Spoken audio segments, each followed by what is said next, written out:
कक्षा 10 के अर्थशास्त्र के पहले चैप्टर अर्थव्यवस्था एवं इसके विकास का इतिहास एक प्रैक्टिस टेस्ट करेंगे, जिसमें मैं आपको इस चैप्टर से रिलेटेड कुछ जरूरी क्वेश्चंस बताऊंगी। बच्चों, इन क्वेश्चंस को ध्यान से समझें। ये आपके परीक्षा के लिए बहुत महत्वपूर्ण है। पहला क्वेश्चन है, अर्थव्यवस्था किसे कहते हैं? अर्थव्यवस्था आर्थिक क्रियाओं का एक ऐसा संगठन है जिसके अंतर्गत लोग कार्य करके अपनी आजीविका चलाते हैं। बच्चों, इसमें आप कुछ उदाहरण भी दे सकते हैं, जैसे किसान खेत एवं खलिहानों में, शिक्षक स्कूल तथा कॉलेजों में एवं वकील कोर्ट कचहरी में अपने कार्य में लगे रहते हैं। अगला है, अर्थव्यवस्था की संरचना से क्या समझते हैं? अर्थव्यवस्था की संरचना का मतलब विभिन्न उत्पादन क्षेत्रों में इसके विभाजन से है। अर्थव्यवस्था में विभिन्न प्रकार की आर्थिक क्रियाएं अथवा गतिविधियां संपादित की जाती हैं, जैसे कृषि, उद्योग, व्यापार आदि।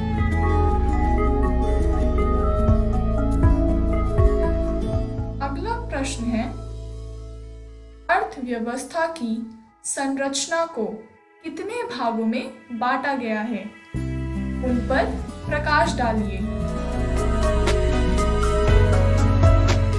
अर्थव्यवस्था की संरचना को 3 भागों में बांटा गया है। पहला है प्राथमिक क्षेत्र,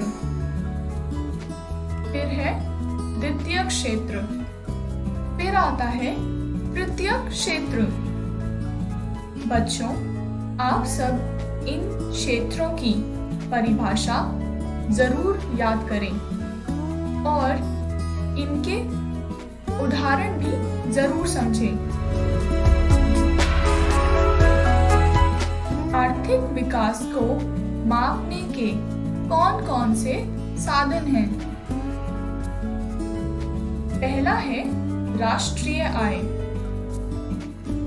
किसी देश में एक वर्ष की अवधि में उत्पादित सभी वस्तुओं एवं सेवाओं के मौद्रिक मूल्य को राष्ट्रीय आय कहा जाता है। दूसरा है प्रति व्यक्ति आय। प्रति व्यक्ति आय देश में रहते हुए व्यक्तियों की औसत आय होती है। अगला है, बिहार एक पिछड़ा हुआ राज्य क्यों है? इसके कारण बताएं। बच्चों, बिहार के पिछड़ापन होने के कई कारण हैं, जैसे तेजी से बढ़ती जनसंख्या, आधारिक संरचना का अभाव, कृषि पर निर्भरता, बाढ़ तथा सूखा से क्षति और गरीबी। बच्चों, आप सभी इन कारणों के बारे में जरूर पढ़ें। धन्यवाद।